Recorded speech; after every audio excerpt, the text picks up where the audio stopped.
parking lots in Missouri.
Hey guys, welcome. I'm Colin Mayfield here on WCNC Plus inside the Impact Studio. We've got a plethora of things to get to tonight, but as we know, it's a big sports night. We're waiting for the NFL schedule to be released in just about an hour. Also, Charlotte FC taking to the pitch against Orlando City, a huge game. Charlotte sitting right now in the 6th position in the Eastern Conference standings, right behind Nashville at 12 and 6 wins, 5 losses, 1 draw. So they've got 19 points, and things are getting ever more interesting as we make our way into the MLS season. Because of that, Jeb, you spoke to an amazing person from MLS. Talk to us a little bit about who you were speaking to and what about. Yeah, so I had a really awesome opportunity just a few minutes ago to talk to Lori Lindsay. She's a former U.S. women's national team player. Okay. She'll actually be calling the game tonight. And, you know, we had a briefing, but we really talked about how Charlotte FC started the season red hot. You know, the bank is a fortress. But their away form has been it's left a lot to be desired. So now they go to Orlando, which very famously knocked us out of the playoffs last year, semi-controversially. And Dean Smith's been less than thrilled with the team's performances over these last few games. I think the team could have done a lot better. So it was very interesting getting her perspective on, she's obviously an expert on what the team could do better to pick up some points on the road in this crucial game. Let's listen. To get back on the right track. Yeah, I think it's really going to be about defensively, not just the back line, but also whoever's playing in the midfield, typically Bronico, Westwood, just making sure that they don't get too stretched. They're asked to cover a lot of ground for the Charlotte team, and I think at times they get pulled all over the place, and that's what actually has caused some issues this season, is just not a ton of stability through the spine. So I think if they find some continuity in the midfield, they can screen the back line, then I think that only sets up the attack for more success. So something they're going to have to be aware of, especially against the attackers of Orlando tonight. Perfect. And a big concern for the team right now has been Pep Biel getting healthy again. How important do you think he'll be for the offense to get going against, because this could be a shootout. You've got two high caliber offenses potentially. How important do you think that'll be to getting Liel Abada off the ground and all those attackers who really need to get hot? Yeah, well, I actually think that is the key to this game for both teams, because if you look at Orlando as well, a number of quality attackers. So I actually think it's about who can get off on the front foot, create the flow early on in this game in terms of the attack. But to your point with Charlotte, I do think Pep Biel and Abada, Zaha, Ajiman, who's ever playing up top, it is about serving those wingers, and then they can look to combine. But I do think one of the things that will be so important is Pep Biel being and making runs out of the midfield, because that has been difficult for Orlando defensively. I mean, much like Charlotte as well. So there's there's a ton of similarities between these two teams, and I think if Pep Biel can make runs out of the midfield, get on the ball, especially right on top of the back line as well, for Orlando, he could cause a lot of problems then to be able to go himself or combine. Fantastic. And I think a lot of people here are excited to see him back on the pitch. There were some concerns. You never know. And it looks like the team's been a big skid. What would a win or any kind of points out of today mean for Charlotte? I mean, this was a team that was close to the top of the standings for a while. This is a big, quote, kind of a rivalry game. We want to take this game. What would it mean kind of going forward? The schedule doesn't get any easier from here. No, it doesn't. But I think there's two things. I mean, one, they're still in sixth place, but obviously there's pretty big gap there in terms of only a few points separating a lot of teams. So that is a bright spot. They should use that to their confidence that even though they're on a 3-game losing streak, they still are in sixth place and sitting above Orlando right now. But with only one win on the season, obviously we know in Major League Soccer it's difficult to pick up points on the road. But even a tie in this game would be massive, I think, in terms of confidence. Because if you do talk to Dean Smith, out of those 3 games that they've lost, he feels like really it was only the Columbus game that they should have shouldn't have won. So Nashville, New England, those are 2 teams that they should have taken points off of. And so I think if you're looking at that, you're saying, okay, our performances are actually better than the results we're getting. Now it's got to start to match.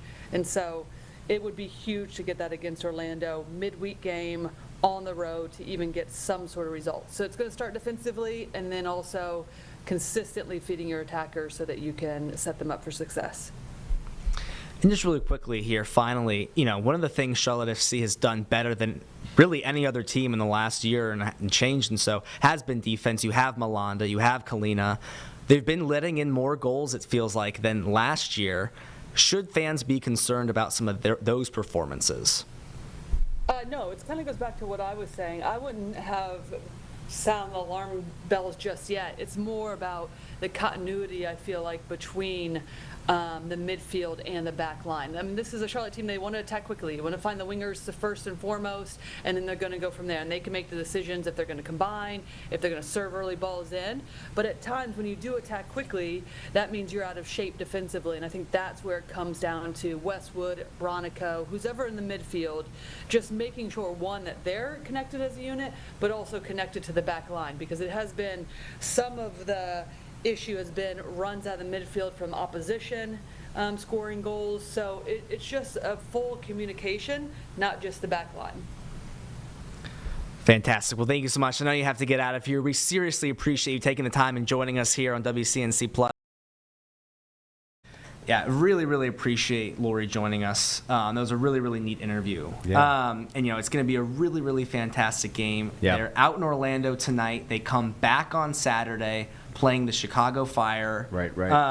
who has had an interesting season, to say the least, coached by former U.S. men's national team coach Right. Greg Berhalter. So I think a little bit of a skid. I'm hoping they can pick up some points, or a point, really, today in Orlando. I think, just like she said, that'd be a dub.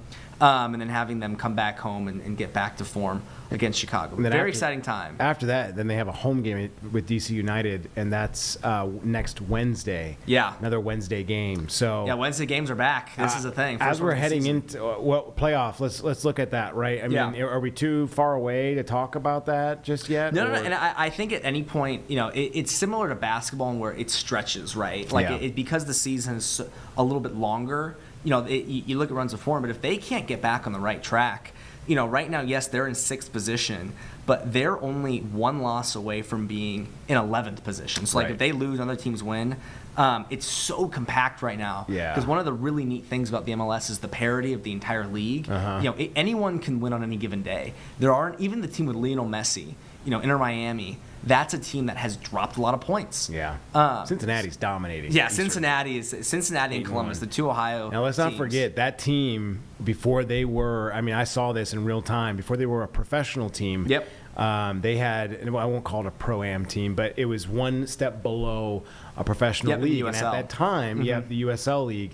At that time, that was the big talk in Cincinnati was, how do we get this team to become that next MLS powerhouse? Well, they had a rough time. They started poorly. They did. And then they finally got a state-of-the-art stadium built, which is fantastic. If you're ever in Cincinnati, go there. Obviously, TQL they play Charlotte FC. What a great facility. I've actually been, and it's a beautiful. It's one of the best soccer stadiums in the world, in my opinion. No, absolutely. I've been in many a few, and that one was the supporter section there was really, really. It could use really some air conditioning in some places. Yeah, it can get hot. It was hot the day I was there. I was sweating. But Cincinnati's got a powerhouse team, and I know Charlotte does too.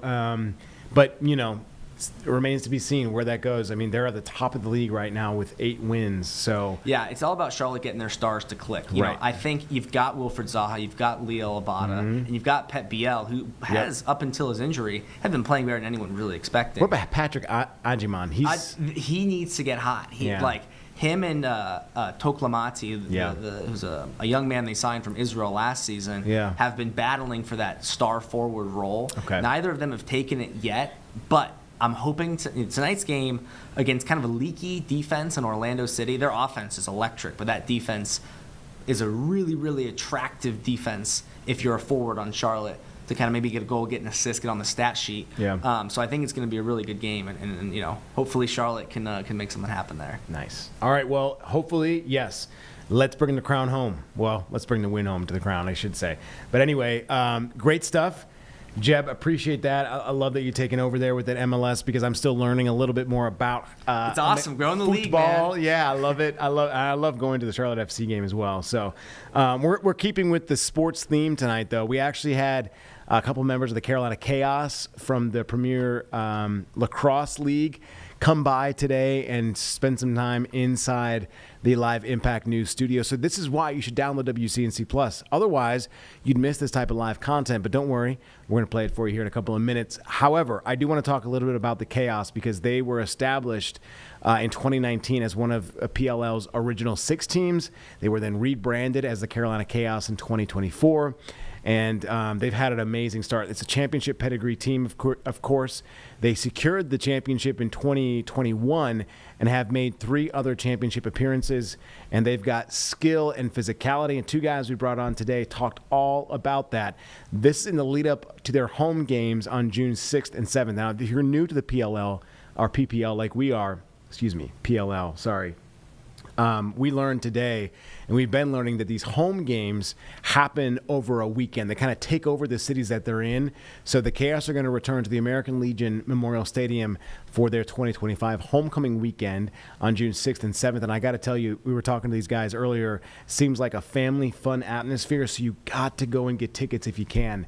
They're going to play on Friday the 6th at 6 p.m. and then on Saturday the 7th at 7 p.m. They'll play the Denver Outlaws on Friday, then California Redwoods on that Saturday. So we were able to speak with Jules Hennenberg, who's an attackman, and Jack Posey, a defenseman from the team. You got to listen to this. They even showed us some foundational tricks and tools to the game that might help those who want to play lacrosse. So let's listen in and go to this now. Guest that we got to bring in from the Carolina Chaos. If you guys don't know much about the Chaos, we have this awesome professional lacrosse team in our backyard, established in 2019. They've got kind of a rebrand going on in 2024. Obviously, we're in 2025, so we're trying to help folks learn a little bit more about them, learn more about PLL, the championship, of course, and really the pedigree that these men are playing at. It's a really cool sport. Don't know much about it. Jules and Jack, we're going to bring you guys in. I want you guys to teach us more, which is why you guys came here. So we have Jules, who is an attackman, and Jack, you're a defenseman. So we'll start. Who should we start with? Maybe the attackman first. Jules, you want to go? Talk a little bit about what you do game to game, right, and really what your position is all about. Yeah, for sure. Well, first and foremost, appreciate you guys having us on here. It's a pretty cool experience for Jack and I to come out here. Of course. I think, just in terms of the Carolina Chaos, obviously, we're new to Carolina. Yeah. We're not centered here and in the backyard per se all the time right now, but we're really trying to build, the grassroots of Carolina Chaos and what the team will become here. For those of you not familiar with lacrosse, it's the oldest sport in North America. The game's been being played for generations with the indigenous people living here, the Native Americans, Haudenosaunee. And fortunately for us, we're able to kind of carry that game into today and still play at a high level. Our season right now runs 10 games. We start up in 2 weeks, training camp, and we run through the summertime. The Carolina Chaos in particular this season, new coaching staff, some new players, some new faces, so we're excited for kind of what we have going. And then personally, I play offense, play attack, a little bit of midfield sometimes too, but just focused on scoring goals, getting guys involved and trying to put the ball in the back of the net a little bit more, than we did last year. So that's kind of what our focus is on the offensive side of the ball. Yeah. Jack, you want to talk, a little bit of defense, a little bit of, just what the game's all about. Please. All about on that side of the ball. Yeah, of course. So as Jules mentioned, being an offensive player, we have attackmen and midfielders. So you essentially have people who are always on the offensive half of the field, and your midfielders play both. So what they'll do is they'll play offense when the ball's on the offensive side of the half, and then when the ball transitions to the defensive side of the half, those midfielders will transition back with the ball and play both sides. Gotcha. So what I do, I'm a close defenseman in LSM. Essentially, what's the difference?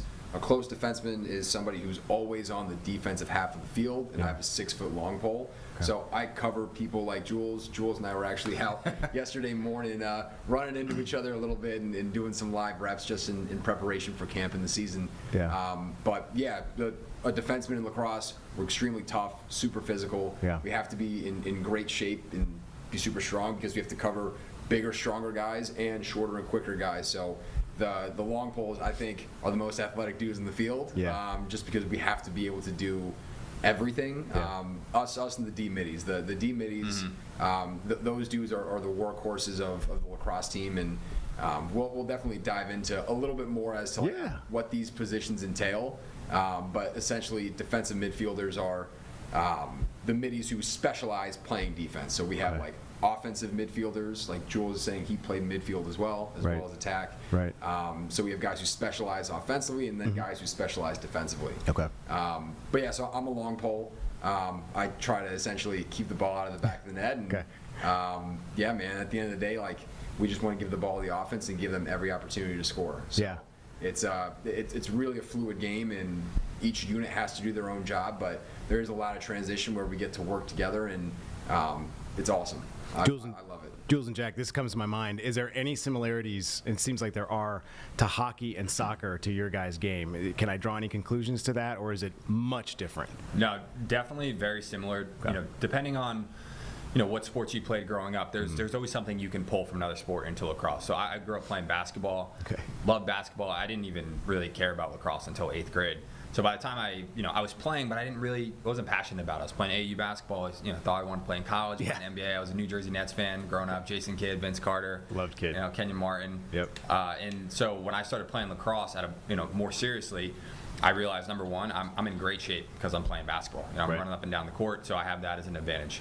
Number two, just the way that the game is played, you have to be able to make decisions and read and react to defense in basketball. So now I was a guy playing point guard, shooting guard, started to realize, okay, in lacrosse, it's similar. I'm drawing defense attention, getting the ball out of my stick. Yeah. I got to score, I got to pass, I got to ride, right? So if we turn it over on the offensive side of the ball, you have a chance to play some defense if you're an attackman or midfielder, but mainly you think about the attack, they turn it over, they're going to try to stop the defense from clearing the ball. So now that's my time to kind of break down, play a little bit of defense. Okay. And then when you have the ball in your stick, and you're dodging, it's similar to handling a basketball. There's a lot of moves, crossing over, spinning, Hand-eye hesitating. coordination. Exactly. So, for me, basketball was a thing. And then, now talking to Jack about this, in my older age, I'm trying to be a little bit more physical as a player. You're still young. What you talking about?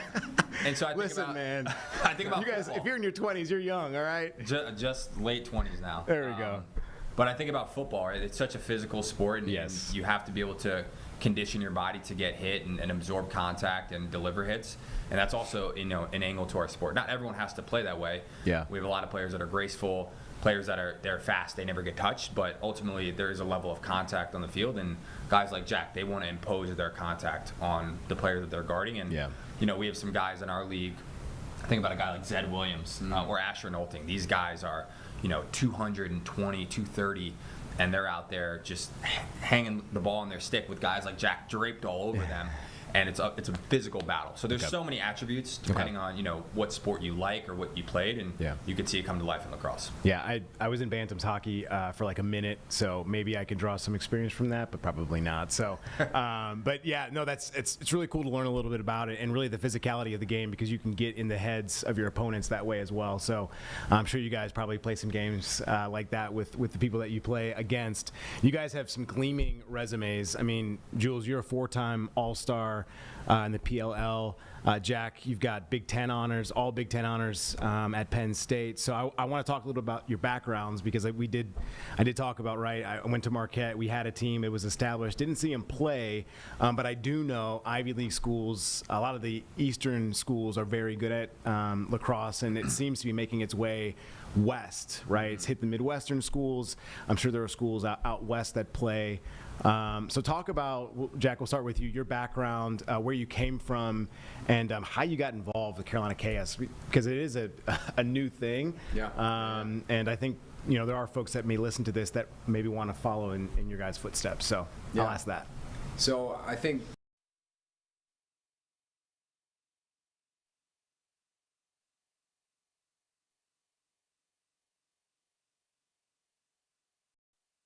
first off, I'm from South Reading, Virginia, which is right outside of D.C. And just with my career and getting to Penn State and then getting to the Chaos, I think this is one of the things that Jules and I really bond over and relate over. And we weren't high recruits coming out of high school. Like, I didn't have any stars. No one ever wrote any articles about me. And I was just a kid who, like Jules was saying, I was a football kid. Yeah. And I loved playing aggressive. I loved contact. And I essentially in high school really wanted to play college football my freshman year. And then I just kind of, I hit a point where I felt like lacrosse picked me. And like lacrosse was what I was supposed to do, and just everything in an instant changed. Yeah. And the game, like, I started playing so much more and more, and I was raw. And one of the things about lacrosse is stick skills are so important, and there's so much finesse to it, and there's so much touch. And I was like a late bloomer. Like, kids nowadays are starting super young. I didn't start until 4th grade, and I didn't pick up a long pole until I was going into high school. Okay. But essentially, I was fortunate enough to get an offer to go play at Penn State. When I was at Penn State, I didn't really play until about halfway through my junior year. I was a bench guy. I played in every single role.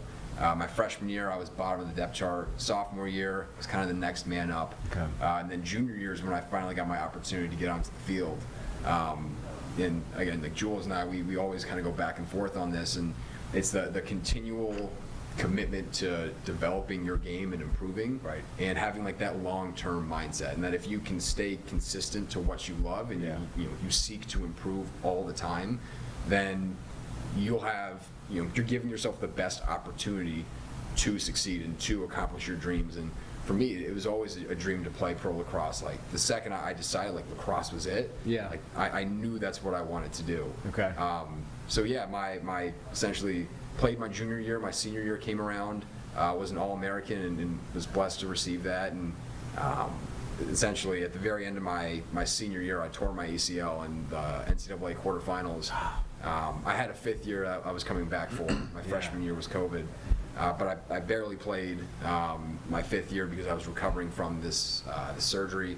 The draft came and went, and I didn't get picked up, and I was fortunate enough to be picked up by our previous coach, Coach Towers, in our supplemental draft, and he gave me a chance and an opportunity, and man, I'm just blessed by God to have that opportunity, that he called my name and he called my number, and he gave me a chance to make my dream a reality, and I never looked back, man, and it's just been the continual, like, ever since, I mean, it was as far back as I can remember, it's really been just how can I get better today, like how can I do everything possible today to take a step forward. And when Coach Towers, he gave me that opportunity, I knew I was going to do everything possible to get back to the level, not only get back to the level that I was playing at, but to even, pass that and to become something that I truly believed that I could get to, and as a player that had the skill that was well beyond what I had ever demonstrated before. So I'm on that climb right now, in that journey, and Jules is helping me sharpen my sword in that sense too. But yeah, that's been my journey to the chaos, and man, I'm so excited for this new coaching staff. We have a lot of new faces on the team this year, and it's a phenomenal group we have that is ready to win now too. It's cool. But yeah, Jules, how about you? Yeah, I think like Jack said, we share a lot of similarities in terms of our story. I think the word that comes to mind is just delayed gratification. Like, and I think it's something, for life lessons, like especially if you're young out there and you're trying to figure out what you want to do. Like at the end of the day, it takes a lot of time, and everyone's time comes at a different time. And I feel like for me, I've always worked really hard and tried to get to the best level that I could get to for whatever team and situation that I'm involved in. Yeah. And I felt like there was a lot of times where I saw myself at a higher level than maybe other people perceived me. Mm-hmm. And when you're young, sometimes that's hard, and I think that's something that I've learned in my athletic journey, is I got to have belief in myself regardless of the circumstances, whether you get cut, whether you get an accolade or don't, whether you win a championship or don't. You have to figure out ways to find those small victories and those small wins to kind of keep your momentum going. And I think that's something I've just done a good job of since I was, a young player, where I wasn't getting a ton of, I wasn't a highly recruited kid. And I think the recruiting pattern and timeline for everyone is different. But when I was in high school, guys were getting recruited when they're in 8th and 9th grade. And I didn't even know to get recruited, at that time. And I wasn't involved in lacrosse, like, seriously until really 9th, 10th grade, where I started to think about, playing in college and trying to get to the next level. And I was fortunate to get recruited by Rutgers, who ended up moving into the Big Ten, but they were in the Big East when I first got recruited. I remember. So we used to have some battles with them. Yeah. And so I was not even, in the Big East compared to the Big Ten in terms of media and coverage is totally different. It's very different. Yeah. I got really lucky that we get to the Big Ten, and I had to play as a freshman because we were trying to shift the culture, and it was baptism by fire. Like, I got thrown in there. I should not have been playing. Yeah. I think I was probably on more Posey's trajectory as a player. Maybe play my sophomore, junior a little bit and learn from some older guys, but some injuries happened and I was on the field. And so that was a difficult experience for me, but I took that and I said, okay, we're playing in the Big Ten. Every week in the Big Ten, you're playing Hopkins, Maryland, Ohio State on national television. Penn State. Come on, man. You have an opportunity to make a name for yourself. Have some shade thrown, maybe not. Well, I have stories about Penn State. So do I, my friend. They got the best of us a couple times, but we got you guys. Yeah, there we go. Some rivalry in the WCNC Plus studio here. But when you play in the Big Ten, you have an opportunity all the time to show up and produce or get exposed a little bit. And I think it's a pretty cool thing to kind of, you go out there and you're playing Penn State. It's it's on ESPNU or Big Ten Network or wherever it might be, and you have a big time performance. Like, that's what allows you to then maybe get some more notoriety. And you think about the draft. I think that the sport is going towards a place where there's a lot of chances for players, or once you get to the college level, where you can make a name for yourself. And when I was at Rutgers, I saw that with some of our older guys who got drafted to the league, and I wasn't thinking a ton about it or whether or not I could even do that. But once I was playing on the field with them and bonding with them, we're working hard together. They maybe see something in me, and then boom, they get drafted. I'm like, man, like, that guy got drafted. Like, maybe one day I could maybe do that too. If I work hard and I follow in his footsteps, it's not going to be easy, but there's a pathway there. Follow the guy that did it before you. Play on the national stage. You might have an opportunity. And I was really fortunate to, my senior year, get drafted. I was number 7th overall, which before Shane, that was the highest pick out of Rutgers ever. I think Shane went 4 for us. That's right. He's another Rutgers guy that's on our team. Shane Knobloch. Yep. Cool. Tremendous player, was 4-time All-American, midfielder of the year at Rutgers. And so my journey started in playing pro 8 years ago. It's my 8th year playing. And I switched over to the Carolina Chaos last year. So I was a free agent.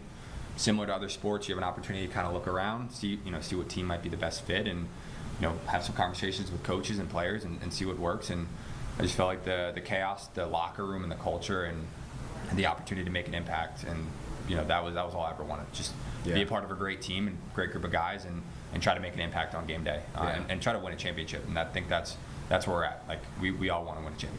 My oldest daughter, Camilla, 2 days old, she had had a Yeah, I mean, Jules, I know you can probably go along with it. I miss that old Big East. When it was Rutgers, you had Cincinnati, you had Syracuse.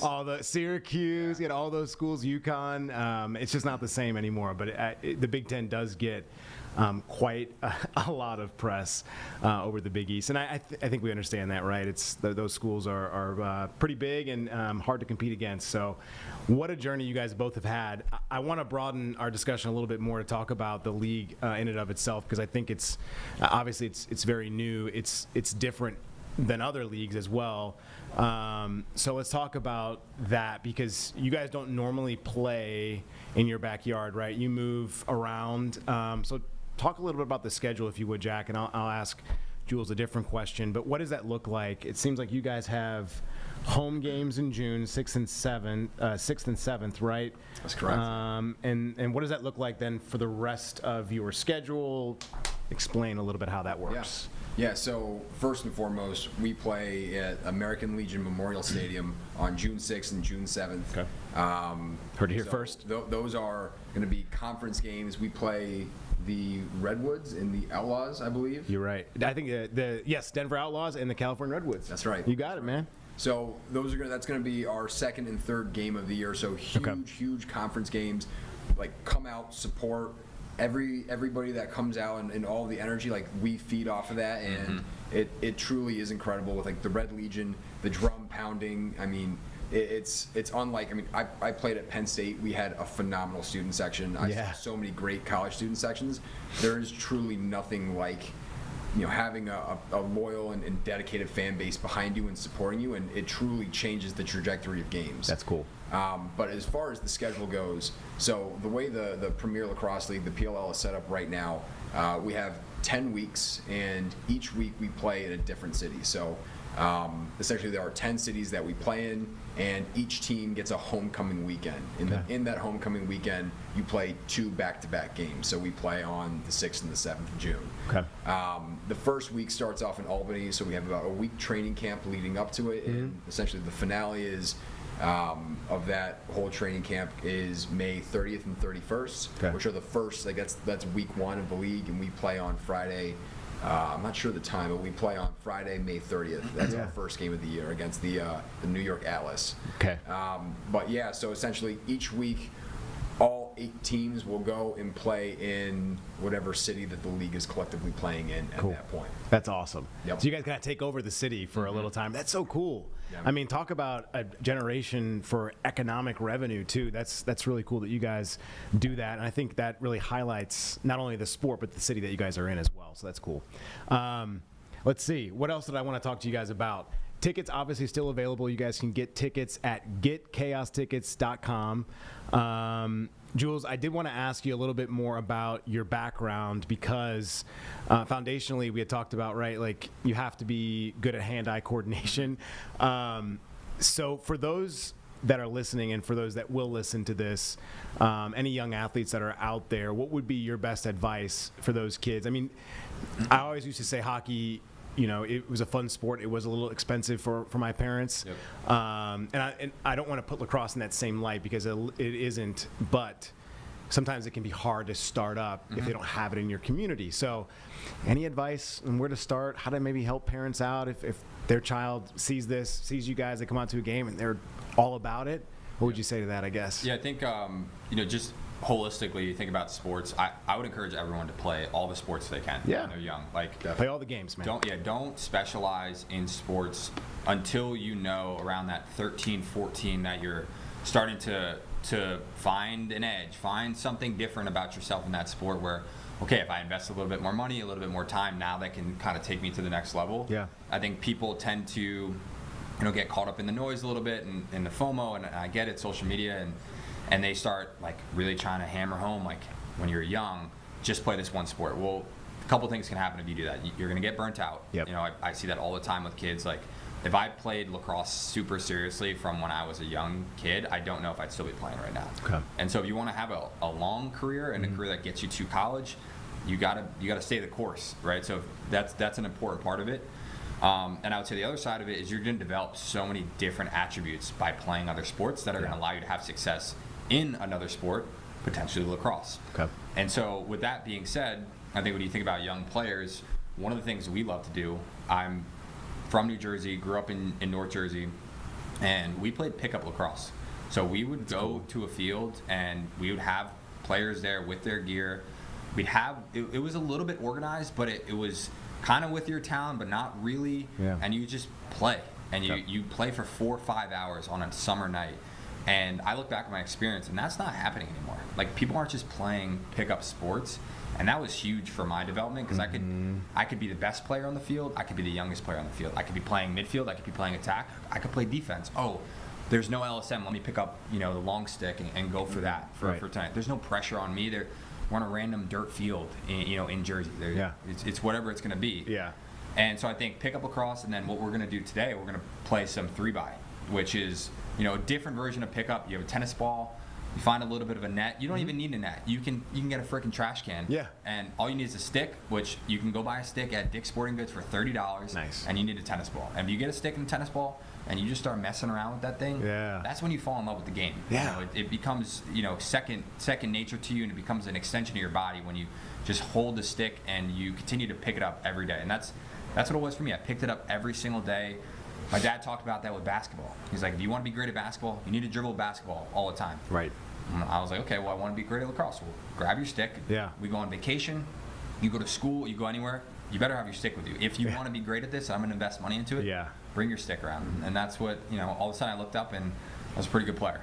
I love that. I'd like to add one thing to that. Of course, please. Yeah. Jules is talking about like the 3x and going out and playing pickup lacrosse. And there are also like these things called fiddlesticks. So like they're miniature sticks. I think it's a great way to get into the game. Like when I first started playing, I remember the amount of times like you can buy like little PVC pipe goals or super inexpensive. And my brother and I would play in our basement with tennis balls, and their sticks are super small. Like we'd have our buddies come over. Like, and even if you never played, like it was easy to handle. It was stress free. It was fun.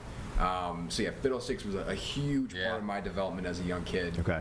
I remember in 3rd grade, it's funny, like my mom and dad gifted me fiddlesticks for Christmas. That's cool. And I was a football kid, and I was like, oh, lacrosse, it's a soft sport. And I didn't touch them for a year. I was like, I'm not playing this thing.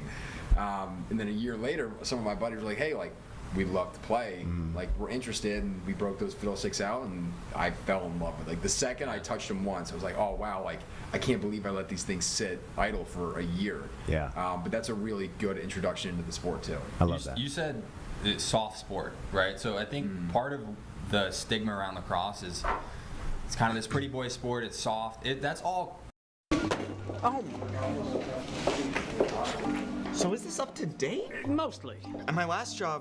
Cool. And Really? get on the field. People think that? Oh yeah. I don't feel that way. I was actually going to ask you my next. Well, go ahead. Yeah, no, people think that you get on the field until someone Interesting. like Posey or Garrett Epple, someone lines you up and pops you, and then you're like, oh, okay, like there is a physicality This isn't fun. to this. That, and especially when you're young and you're running around the field, like the only sport that is really consistently physical is football. Yeah.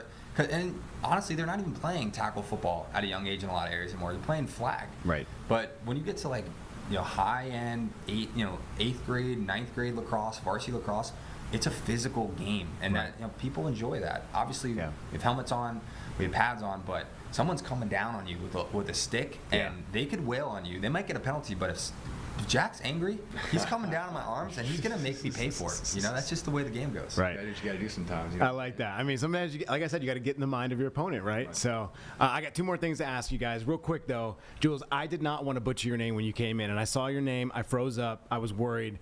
I'm the type of guy that I always allow the man or woman on the other side of the mic to tell me. So please say your name the correct way for me so I don't butcher it. Yeah, I appreciate that. Yes. Henningberg. Yep. So Jules Henningberg, Jack Posey. Sorry to get scared like that, but I didn't want to get popped in the mouth. Much appreciated. So, hey, I've learned my lesson, Anyway, I have to ask you, like I said, 2 more things. I play contact sports, and so I won't tell my injuries, but I did want to see, because in these type of sports like hockey, lacrosse, right, football, you always have a gruesome injury, and I think it's interesting. I think folks like to know about it. So Jules, we'll start with you. Can you tell us about maybe an injury that kind of sticks out to you, only because it highlights the fun and the physicality of kind of what you guys are talking about, lacrosse? Yeah, so I would say it didn't end up being an injury, but I'll never forget this moment. You ever heard the name Christian Bergdorf?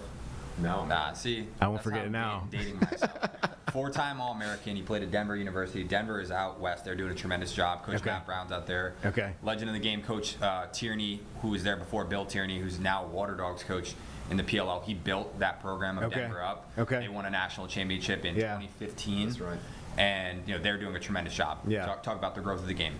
There was a player there from New Jersey. He was from Westfield, New Jersey. Went on to play at Denver. Him and I were rivals, playing each other my sophomore year, his junior year. Posey and I were talking a little bit earlier to one of our colleagues about a moment in time where you remember, you kind of become that guy a little bit. Right. And I remember going against him and scoring on him and being like, wow, this guy is the greatest defender I've ever gone against. And I took it home to him. You just scored. So next play, we're going one-on-one. And I'm just driving up the left side of the field. So I play from behind the goal, especially when I was younger. And there's a crease area which protects the goal, and the defenders can run through the crease. So I'm running with my left hand to get up to score the ball in front of the cage. Okay.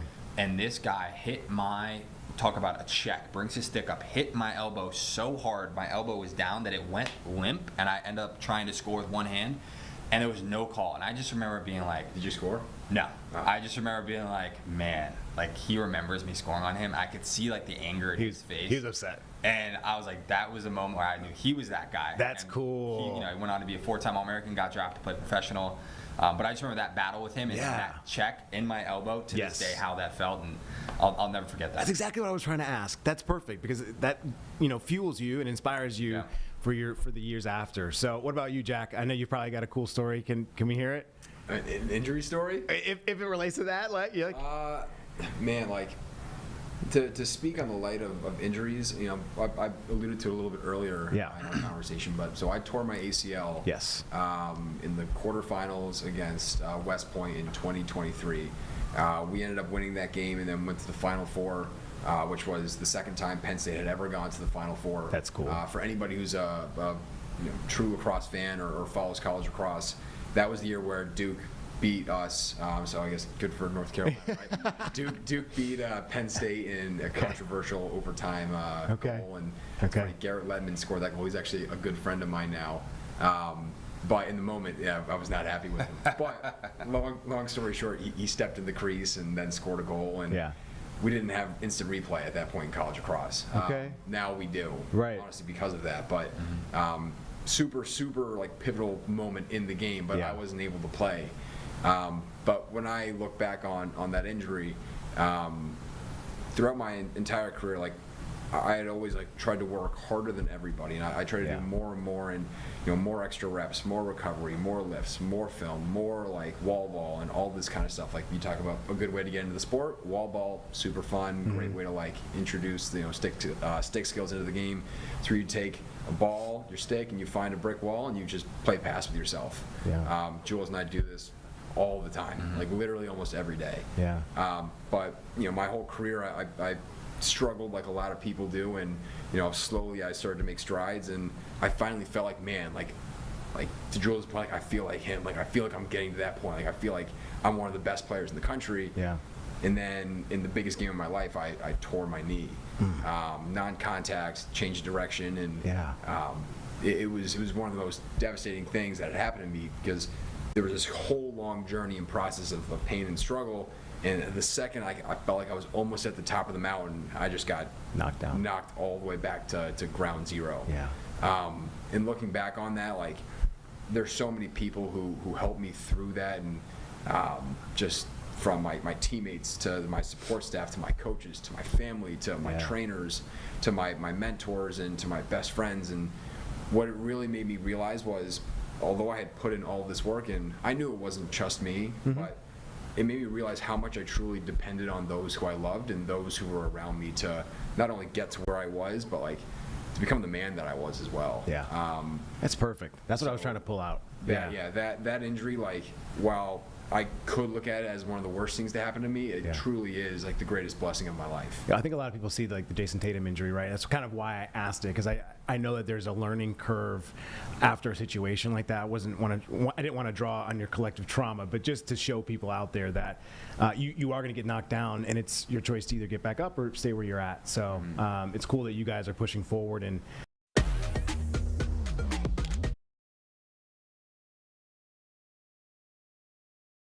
really making a name for yourself, but also for the league, and also for kids that are going to be watching this. So my last thing is, Jules and Jack, how do you guys know how to use centrifugal force, right? The gravity, when you have that stick, and you can grab your stick if you want, kind of show us some moves if you want. I know we got a lot of TVs. I won't try. I know you guys want me to try, but I don't think I'm gonna do it. But show us how you use gravity to keep the ball in the net. That's always kind of, it's been magical for me to kind of watch how you guys swing it and not allow anybody or the ball to fall out. So can you kind of demonstrate a little bit? Yeah. So I guess we could do two things. We could toss it around a little bit, and Jules is an offensive player, so I play defense, so we could do like that. You want to do some light one-on-one stuff? Yeah.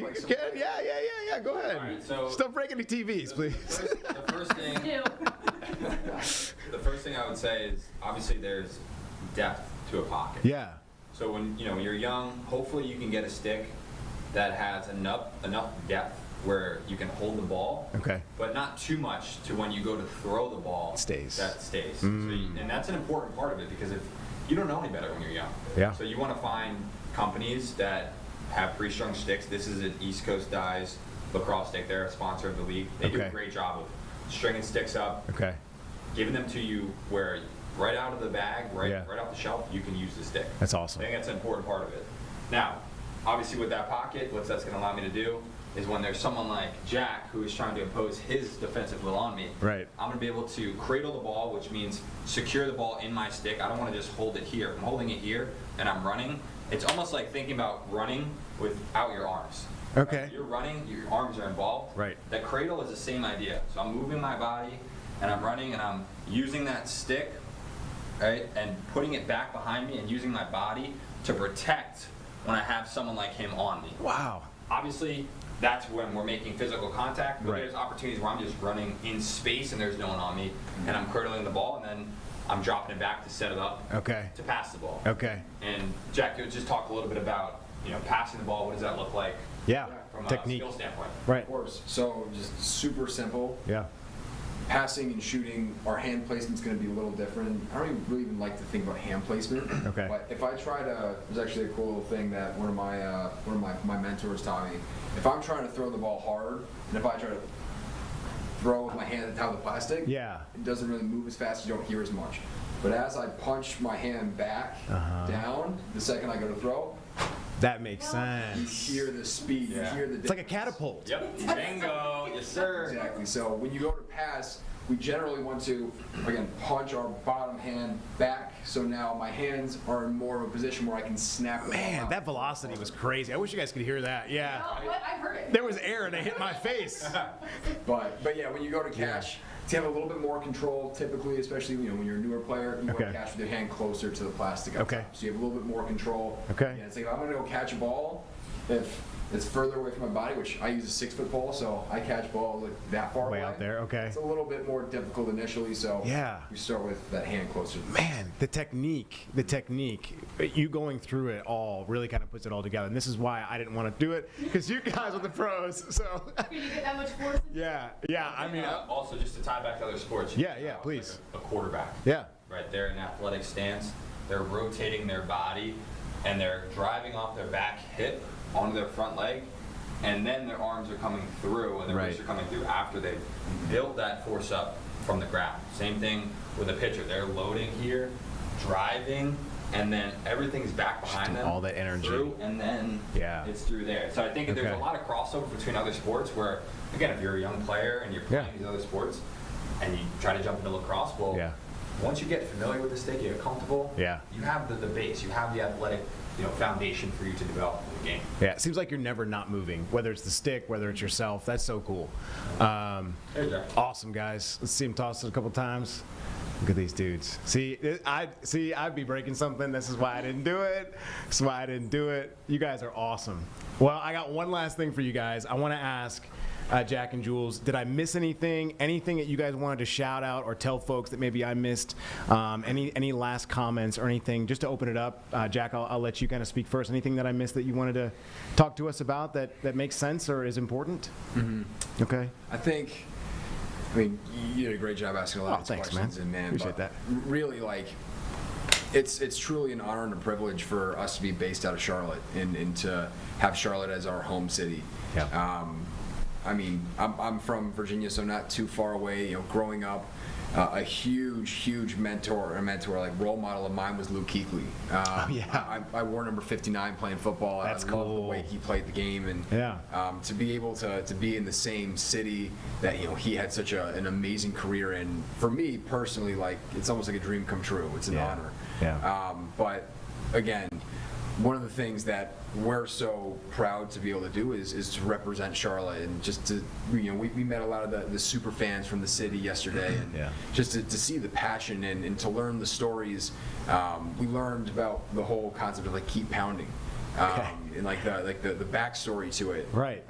And there's so much history in the city, and even the super fans were saying, even though it's a smaller market, there's so much pride, and there's so much love for the sports teams and for what the city has and has to offer and has to represent. And every time that we touch the field, and every time that we're playing on American Legion Memorial Stadium, we're not only playing for each other and playing to win a championship for each other, but we're playing for the whole city, and we're playing for everybody who calls Charlotte home and loves the sports here. And like I said, man, it truly is an honor and a blessing for us to represent Carolina and Charlotte. Well said, Jack. Yeah, that's hard to top. I know. This is my guy right here. I'll say just one thing. When I was young, I wanted nothing to do with lacrosse. I loved basketball. I played a little bit of football up until high school, and I was kind of forced to play a little bit in some ways, where my dad knew that if I stuck around long enough that I would fall in love with it. And I'm so grateful that I had him and some other positive mentors in my life that said, hey, this is a great game. Look, you just got to give lacrosse a chance. It truly is the greatest game in the world. And I played all the sports. I've coached sports before. lacrosse is a collection of all the sports together, and it gives you a chance to express your athleticism, whatever that might be. There's small players, tall players, bigger players, skinnier players. Everyone can play the game, and you get to have a creative element and an outlet that I think is different than any other sport. And that's from a playing side. And from a watching side, what you see us do on the field, it's unbelievable what some of the players can do, especially at the highest level. So you just got to give it a chance. Yeah, I'm excited. I mean, you guys have been awesome to have here in the studio and to promote not just, Carolina Chaos, but the entire league. So we appreciate that.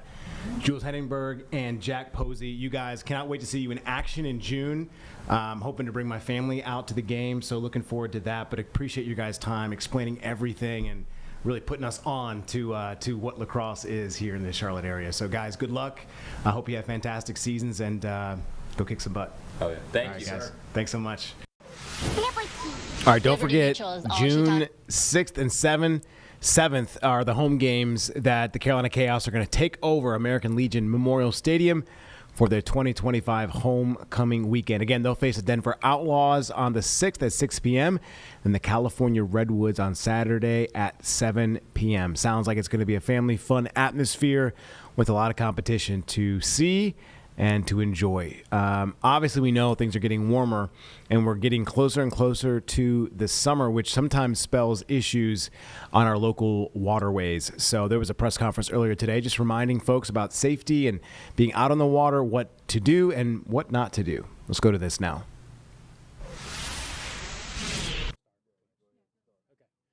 So good morning. What we're doing this week is just it's a kickoff to the water season, boat safety, water safety all around. The biggest thing with this is the multi-agency response, a collaborative effort from the group that you see behind me between fire, EMS, law enforcement. If something does happen on the water, it's a huge undertaking for all agencies to respond. So this is the main thing, and I'm going to refer, if there's any questions, enforcement partners on their side. Mecklenburg County EMS is here, but again, we're trying to get the message out to limit our responses on the water because it is such a huge undertaking. The response times are not as fast as if you call 911 in a fire truck in the street. Average response time's 4 minutes. On the water, you're going to be looking at 10 to 15 minutes or longer, depending on who's available and where we may be available at. So at this time, I'll just entertain questions. Why is it important to do it? Why did you choose this time, and why is it important to do this? So this is the start of boating season and the water season. Lake levels are coming up, weather's getting warmer. We're seeing an increase in the amount of traffic on the waters. Memorial Day is normally really the kickoff to it. We're right before Memorial Day. That's why we're conducting the multi-agency training with all that you see out here today, and that's why we're starting early to get the message out early so people will hopefully be safe and we limit the number of incidents and accidents on the water. What is the message? Just be safe. Use common sense. You don't drink and boat. Wear your life vest when you're in the boat and out on the water. That's the biggest thing. And that's where we see a lot of our accidents, boating at night without proper safety equipment, the lights on the boats. All that is contributing factors of what we respond to on a yearly basis.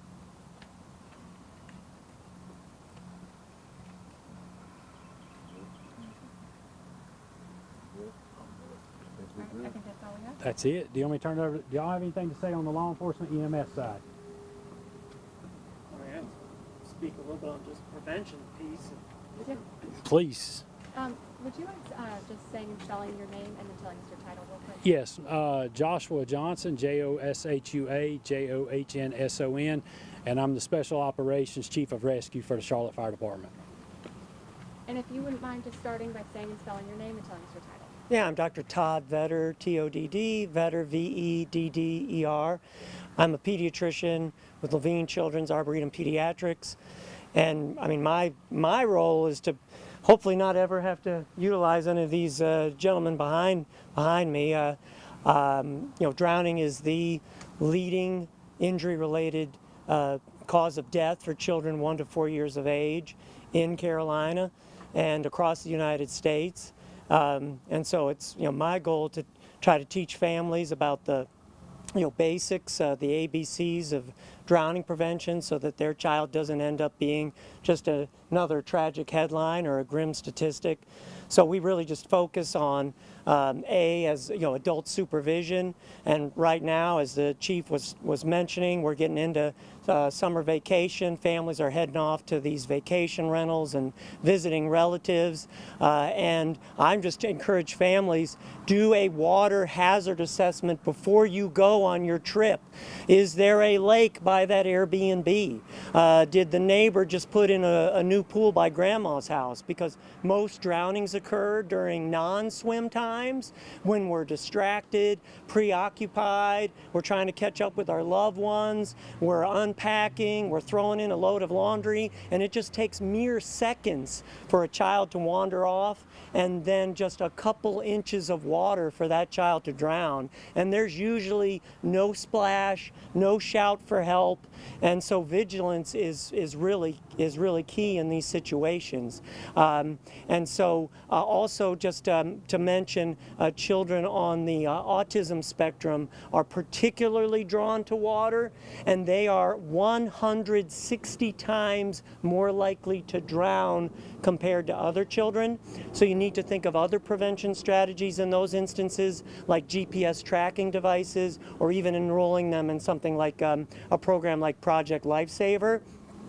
B stands for barriers, which are the most efficient way of preventing drownings, but unfortunately in like a vacation rental situation, a lot of those barriers can't be deployed, like fences between the house and the water, or high up door alarms or locks. All of these layers of protection help prevent tragedy from striking, and the more barriers you have, the less likely there's going to be a tragedy. And then C stands for classes, enrolling your child in water competency lessons as soon as they're developmentally ready, and then also getting caregivers and parents to do CPR classes through reputable organizations like American Health or the Red Cross. And then also under C, can't forget Coast Guard approved life vests, which are very important this time of year out on boats or jet skis, particularly with adolescents who are more prone to risk-taking behaviors. And then we also just real quickly just mention that water wings and floaties, although they're popular, are not Coast Guard approved and should never ever be relied upon as a water safety device. So, that's sort of my scoop as a pediatrician, just really imploring families, if your child ever goes missing, you're at a vacation rental or you're at a relative's house and your child goes missing, I always tell those families, check the pool. All right, we're going to cut into this. We're rolling a crawl that says we are getting ready for the NFL release of the schedule, so we want to make sure that we are ready for it when it happens. We're just about 2 minutes away. Sports director Nick Carboni is already here, waiting for the videos to drop. Nick, you know some of the opponents already, so let's just get started. Yeah, I mean, today is when we find out the week by week, primetime games, time slots, all those things, and how many primetime games the Panthers are going to get. Right. They had none last year, but I think they'll get at least one this year. Okay. But yeah, we already know the 2025 opponents we have since the end of the season, and home and road. So home opponents outside the division, you're talking Rams, Seahawks, Bills, Dolphins, and Cowboys, and road trips outside the division again, because of course they're going to play Atlanta, New Orleans, and Tampa. They're going to Arizona, San Francisco, New England, New York to play the Jets, Green Bay, and Jacksonville. Jacksonville is reportedly where Carolina will open the season. So there's been leaks all day, and this has become such a show in the NFL. Another excuse to have a big production, right? And this is the night that every single fan of every single team figures out how their team can go 17-0. So it is fun to kind of look and project, but I mean, things are so much different in the NFL from April to September. So many things change. Roster additions are made. Somebody might surprise retire, a la Andrew Luck, almost 10 years ago now. So there's all sorts of stuff that could happen, but it is fun to look at. And based on the way the Panthers ended last season, you would think there's some juice around the franchise, around Bryce Young. And maybe they'll get a little bit better, play when it comes to primetime games, at least one, I think. And we'll see what they can do with their schedule. Now, the other way the schedule works, obviously in the NFL, is based on your division finish, you cross over and match up with the other division teams that finished in that spot. So the Panthers finished third in the NFC South. So it's built just like everything else in the NFL, like, worst record you get, better draft pick you get, worst record you have one year, easier schedule you have the next. So Yahoo has actually already put out a strength of schedule for each team. And again, I mean, it's May, so we don't know, but and they've already so many things can change, but Yahoo's got the 5th easiest schedule for the Panthers. So and they've released the Friday, September 5th game, which will be in Brazil. Be Kansas City against the LA Chargers. That'll be a cool game. Okay, I have the schedule in front of me. Here it is. Ready? Go. All right, regular season. Carolina will start week 1 at Jacksonville. Week 2, they go to Arizona. Sunday, they host the Falcons. Excuse me. That's week 3. Week 4, they're at New England. Week 5, they host Miami, followed by a home game against Dallas. Then they visit the New York Jets in week 7. Week 8, they host the Bills. Week 9, they are at Lambeau Field. Okay. Excuse me. Week 10, another division game against the Saints, followed by another division game at Atlanta. And then they go to San Francisco. That is their only primetime game. So the Panthers only have one primetime game that is at San Francisco, Sunday, November 24th, week 12. After that game at San Francisco, they fly back home 6 days later to host the LA Rams. They get a late bye, week 14, that's December 7th. And then after that, they close the season with these 4 games. At New Orleans, home against the Bucks, home against the Seahawks, at Tampa Bay. Now, those could be flex. Everything after a certain portion of the season could be flex, especially those last 2 weeks. So a couple of things that jump off the bat. My eyes are watering. I have some allergies. So I'm not that broken up about the schedule. He's excited. A couple of things that jump out to me right off the bat. And let me make sure this compares to what I had earlier. So the Panthers will start the season on the road 3 of their first 4 games. So that's at Jacksonville, at Arizona, come home to play the Falcons, and then they go to the Patriots. But those first 4 opponents, Jags, Cardinals, Falcons, and Patriots, were combined 24-31 last year. So the Panthers' overall opponent winning percentage based on last year's results is .457. That 4-game stretch is easier. So that's a really, even though there's 3 of the 4 on the road, that's a great opportunity to carry some of the momentum Bryce Young and this franchise had into year 2 under Dave Canales and get some wins. I mean, Jacksonville, let's just take these game by game and the storylines that immediately pop out. You go to Jacksonville. First thing I think of, unfortunately, is 2 years ago, the Panthers got shut out 26-0. There was the infamous David Tepper cup toss. But things are in a much better place for the Panthers right now. They seem to be ahead of Jacksonville as a franchise, as hard as that is to believe. Jacksonville's on another new head coach, young guy named Liam Cohen, no head coaching experience. Much like Dave Canales, he got his head coaching job after being the Bucs offensive coordinator. They have Trevor Lawrence, who's kind of at a crossroads in his career. Jag's going to have to figure some things out with him. Travis Hunter is their prized draft pick. They traded up to get him. So the Panthers are going to get their first look. I can't wait for the questions that week to Panthers defensive coordinator Ejiro Evero and, quite frankly, head coach Dave Canales and his offensive coordinator about how they're going to try to match up with Travis Hunter and what they're worried about him doing on both sides of the ball. So Carolina is going to have the first look at what Travis Hunter is going to be in the NFL and what the Jaguars are going to try to do with him. Week 2 at Arizona. Of course, the Cardinals came into Carolina last year, and the Panthers beat them. A thrilling game that Chuba Hubbard won with a walk-off touchdown in overtime. Week 3 against Atlanta. You got 2 young quarterbacks in the NFC South that went toe-to-toe to end last season. Bryce Young got the better of Michael Penix Jr., but now Michael Penix Jr. has the offseason to prepare going into his second season as an NFL starter. So is that rivalry truly been reignited? And that's the Panthers' first home game. I believe that's September 21st. So that is week 3. Yes, first home game at Bank of America Stadium, regular season, is that Falcons game on September 21st. So then the Panthers go back on the road, and they're at New England. And, of course, you got the big storyline of facing Charlotte and UNC quarterback Drake May as he enters his second season on his second head coach in Mike Vrabel. Right. They're probably going to still be figuring out how all that works. Josh McDaniel back in the fold as offensive coordinator for Drake May. So, I mean, you just look at those first 4 games, which, 17 games, there's no true quarter poll.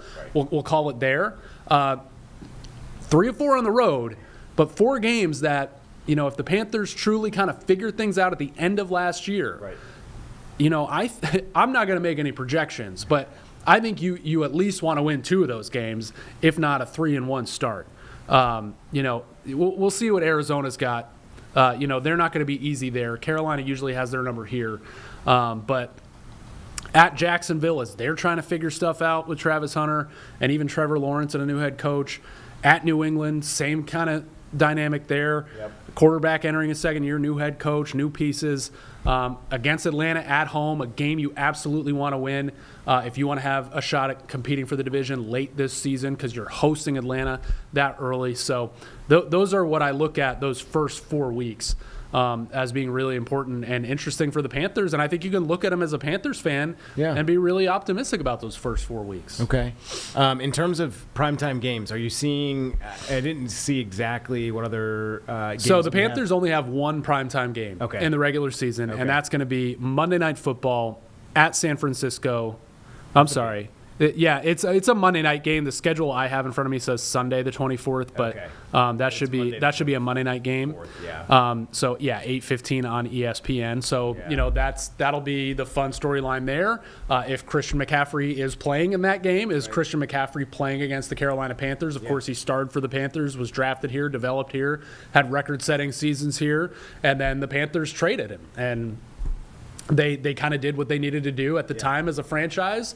But, man, as soon as the 49ers got their hands on him, he turned into that weapon again and then some. So I'm very interested to see, and again, we're talking about these games that are taking place in, like, November in this instance. We're talking about them in May. Like, we don't know what Brock Purdy, how he's going to be performing. We don't know the health of George Kittle and Christian McCaffrey. We don't know how the 49ers season, or the Panthers season, obviously, is going to be going at that point. So it's fun to talk about now and these storylines and headlines that come to mind immediately. But, man, we have no idea. Like and I'm not saying this is going to happen in Carolina again, but by week 12, like, Frank Reich was fired as the Panthers head coach in his first season. So, like, you have no idea who's going to be on the field, who's going to be on the sideline, what the records are going to be then. Right. But, yeah, those are the things that come to mind right away. And the video they released is so fitting. It is so cool. I hope at some point we can, or I'm sure folks will see this. It looks like Leggett is – they changed the profile picture to be him during the Derby. Obviously, perfect. He went behind the scenes, the Derby, and I think that created – a lot of positive hoopla around the team, so that's cool. But it says finally the wait is over. There's a schedule right there. The secret reveal of the 2025 Carolina Panthers schedule. We will get this video here in a second, but it looks like they're working themselves around town in certain aspects. People working in different areas, different industries, and they're trying to release this schedule. It looks really cool. But man, what a night this is! Really cool to see. So we've got those 3-4 games that you've been looking at, and then so let's pick it up from there. So week 5 and week 6, they've got consecutive home games, which I believe is the first time they're going to have consecutive home games of the season, and Dolphins maybe at all. Is that the only back-to-back home weeks? They have one after December 14th. They got the Tampa Bay Buccaneers the 21st, and then the TBD game with right. Okay, so first time in week 5 and 6 that they're going to have back-to-back home games. So cool. You're playing Miami. I mean, you got Tua and Bryce, the 2 Alabama quarterbacks. That's a good storyline there. Yep. Dallas. One thing that they were here last year, and their running back Rico Dowdle ran roughshod over that shoddy Panthers run defense. Well, guess who Rico Dowdle plays for now? He plays for the Panthers. So we'll see if Dallas regrets that Sunday afternoon at Bank of America Stadium. So we have the Panthers video reveal. These are always fun, so I can't wait to see.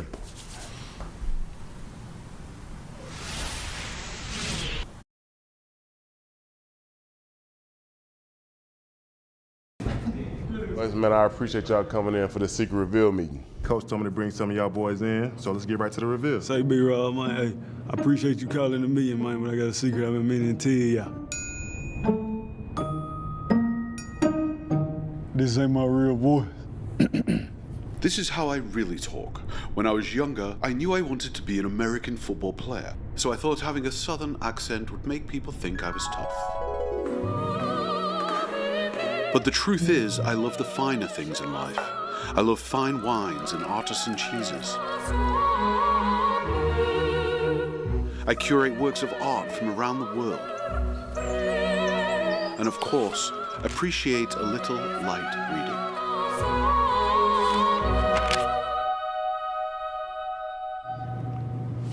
reading. Is he serious? He wasn't always wearing that, was he? Okay, thanks, XL. We appreciate that. But let's get back to the reveal. Actually, Rob, I got something to get out too. So in the off season, I work as a volunteer sheriff deputy. Last month, I set the record for most seatbelt citations. Sir, you know where I pulled you over today? Seatbelt, seatbelt, seatbelt, seatbelt, seatbelt. Sir, you know where I pulled you over today? JC, bro, it's me, JT. What's up? Seatbelt. I ain't gonna lie, twin. I'm not taking this ticket. I ain't left the stadium yet. I'm still in the whip. What's up?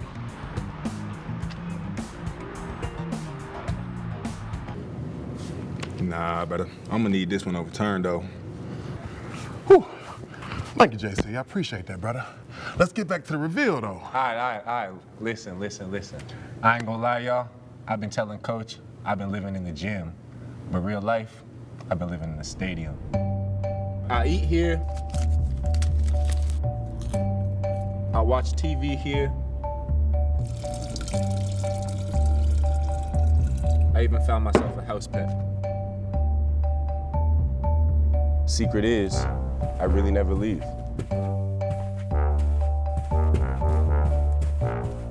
Bro, you been chirping at me at what time I get here, and you been here the whole damn time? Hey, that's enough, man. I appreciate all the secrets, though. But the secret's about the damn schedule. Hey, maybe we don't mention that I'd be living in the stadium, though. Let's keep that hush.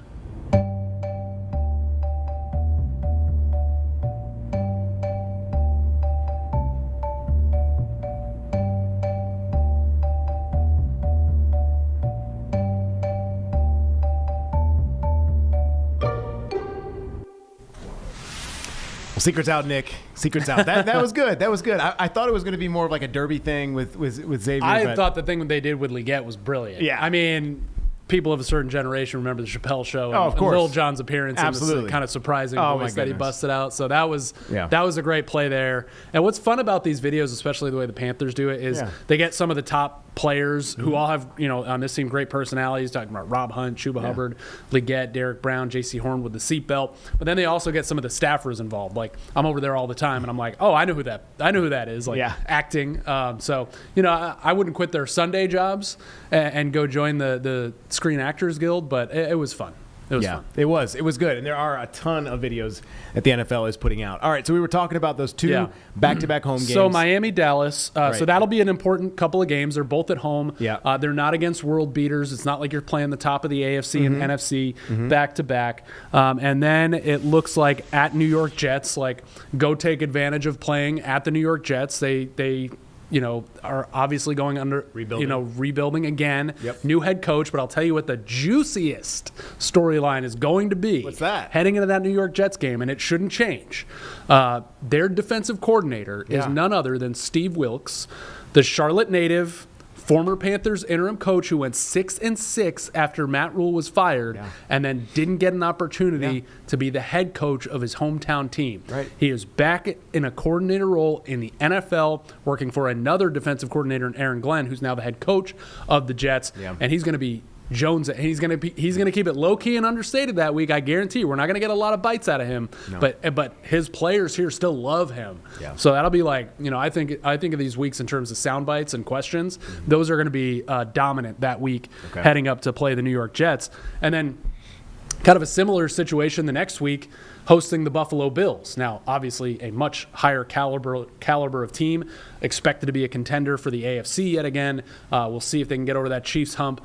But Sean McDermott, their head coach, was a longtime defensive coordinator and assistant here under Ron Rivera. Yeah. He's done amazing things in Buffalo, unprecedented things in Buffalo. He's got, he over the last however many years he's been there, 7 or 8 seasons, he has had so many assistant coaches, staff members, outside staff members, players that came from Carolina. Everybody here is kind of taken to calling them Carolina North. Okay. The Panthers general manager, Dan Morgan, worked in the Buffalo front office before he came here. Mm-hmm. So that'll be an interesting storyline that week. Okay. But more than that, it'll be a really interesting test. Right. Can Carolina and Bryce Young, and they did it last year. They did it against the Eagles. They did it against the Chiefs and some of the other better teams in the NFL when they really got going. Right. They showed they can go head-to-head, toe-to-toe with some of the best in the NFL. Now, next year in that Buffalo game, can they go toe-to-toe with them and then finish the job? They had some heartbreaking losses in those games last year. So, and we'll know more about the Panthers by, week 8 of next season. Yeah. But to me, that's what, aside from all the connections that are going to be plentiful between the two franchises, can Carolina actually go up against one of the class teams in the NFL and finish the job at home? That'll be really interesting. Yeah, big question mark there. Then they head on the road to Green Bay, which that could be a tough game. It's in November. It's going to be cold. Yeah. Been to Green Bay in November. It snowed like crazy in 2019 in that game. That was the last Ron Rivera year. It was a close game. Kyle Allen was the quarterback. But the last time the Panthers played the Packers was Christmas Eve 2023, Bryce Young's rookie year. And he took a step back his second year. But that game was until the back half of this year, a lot of you statistically consider that game against the Packers his best game, over 300 yards, and he had the Panthers moving the football towards the end, ran out of time, literally couldn't get a playoff to try to get into field goal range, or I can't remember the exact final score, but it was a shootout game against Jordan Love in Green Bay. Yeah. Listen, advantage Packers as we sit here today, and Jordan Love and Coach LaFleur, but we'll see what the Panthers are bringing into that game in early November. So, another game on this schedule, and I think there's a lot of them, and obviously it's based on how they do the schedule, based on how you did last year, that are like, sitting here right now, I give the Panthers every bit of chance that you could on the road against Green Bay right now. And we've got 2 NFC South Division rivals back-to-back. We've got the Saints and the Falcons, one obviously at home with the Saints, but going on the road again with the Falcons. So that'll be interesting as well. Those 2 storylines will be NFC South, right? Yeah, so let's start with the Saints because that's the first one of them, right? At home. New Orleans is not the New Orleans they've been the last 4 or 5. Carr's gone now. Yeah. Carr is retiring. They drafted a surprise draft pick in Tyler Shuck from Louisville. Yeah. So we're going to see what he's got. I think the overwhelming theory is that the Saints are going to be at the bottom of the NFC South this year until proven otherwise. So big division game there, and you get them twice in those last 8 weeks. Yeah. So that's if you can take care of business both times against New Orleans. Now, this past year against New Orleans, it was one of the first games of the season, and it was a shell-shocked Bryce Young and a shell-shocked, honestly, city of Charlotte going, what's going on with our quarterback? Yeah. By the time he faced the Saints again, it was after the Giants game in Germany. He had kind of found his confidence again, reinserted in that starting lineup, and he beat him.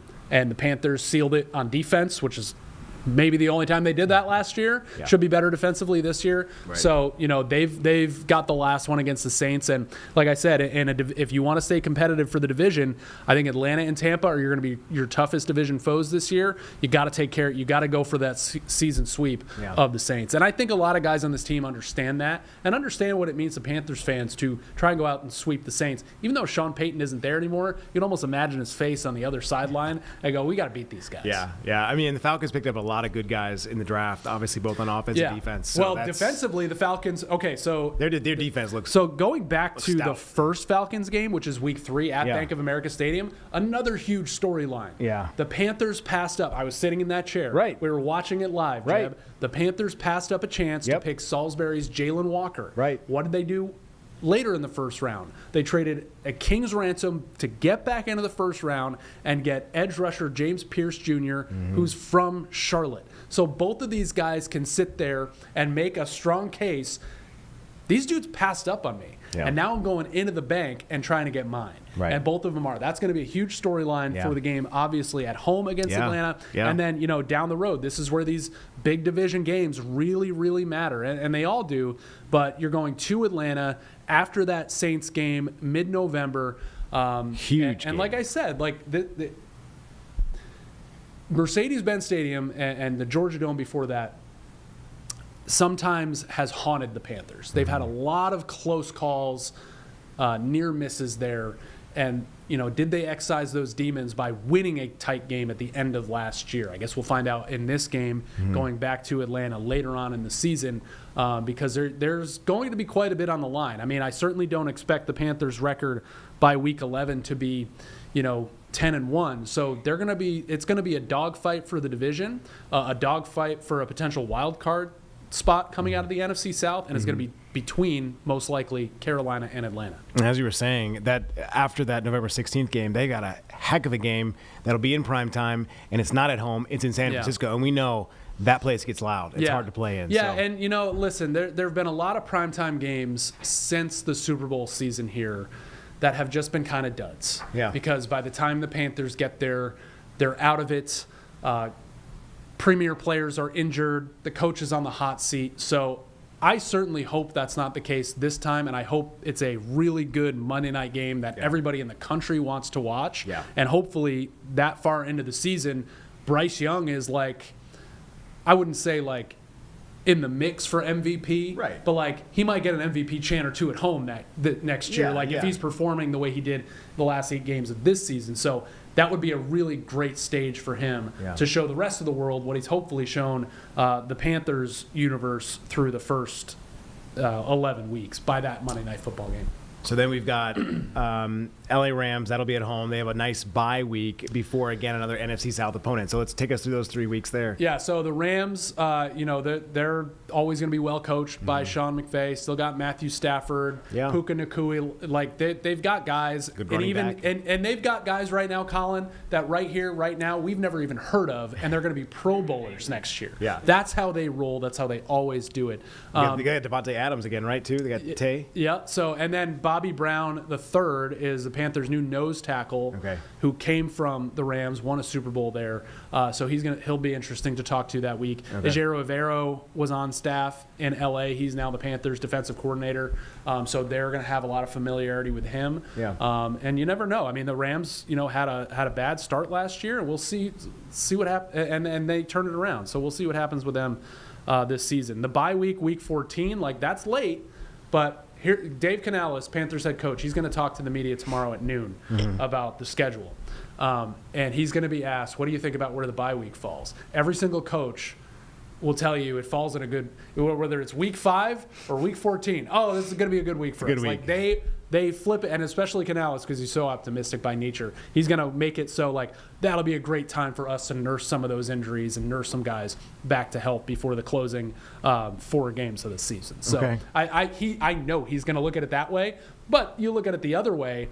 If you get some guys falling off and going on the injured list by early November, you've got a slog to get to that bye week. Well, I don't want to pass up that game again on December 14th, but it's very interesting that the back half of the schedule has 2 different games against Tampa Bay Buccaneers, who could be at the top of the NFC South this year. I mean, they've got a repertoire, both on offense and on defense. Yeah, I mean, that offense is all right. So if the Panthers get through those first 15 weeks, all right. Now you've got to beat the boss to close out the level and get to the playoffs. And the Bucs have been the boss in this division for the better part of the last handful of years. Baker Mayfield has gone there and been a completely different guy than he was here in Carolina. But he's had a new offensive coordinator every single year of his career. Is this the year it doesn't work for him in Tampa Bay? Yeah, Dave Canales, it worked.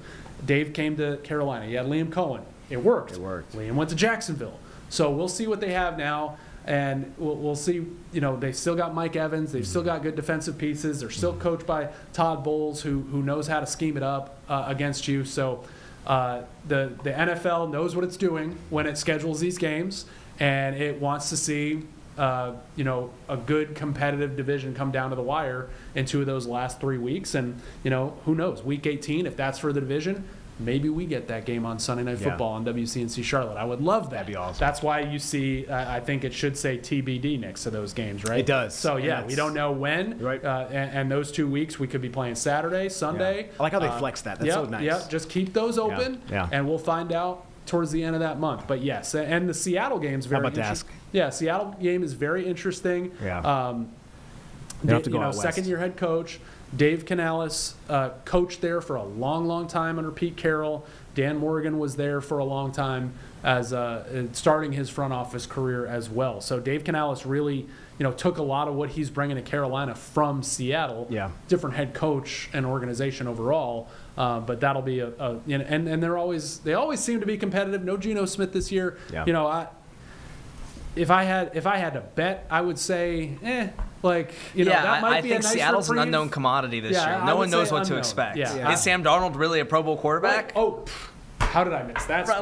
Exactly. Sam Darnold is still playing that week. I mean, that is a huge storyline coming back to Carolina, where a lot of guys would have quit if they had the year Sam Darnold did here in Carolina. When he did. Yeah. And he has turned his career around. He did it in Minnesota last year. They chose not to hold on to him. He had a horrible close to the regular season, a horrible playoff game. Yeah. But Seattle's taking that chance and saying, hey, at least put us in contention for the NFC West. Right. So Sam Darnold coming back to Bank of America Stadium. Yeah. That might be That's a great point. one of the Good biggest. job, Jeb. Yeah, thank you, Jeb. I've only covered sports here for 9 years. Right? Listen, you can't have it all. You can't keep it all in your mind. No, and something I want to talk about. That's the biggest storyline of the schedule. I mean, it kind of honestly. is, right? I mean, yeah, it could be. Well, and something that I just forgot Sam Darnold was out there. That's and that's the thing. It's just an interesting move. I love this year for Bryce Young very specifically taking on the NFC West.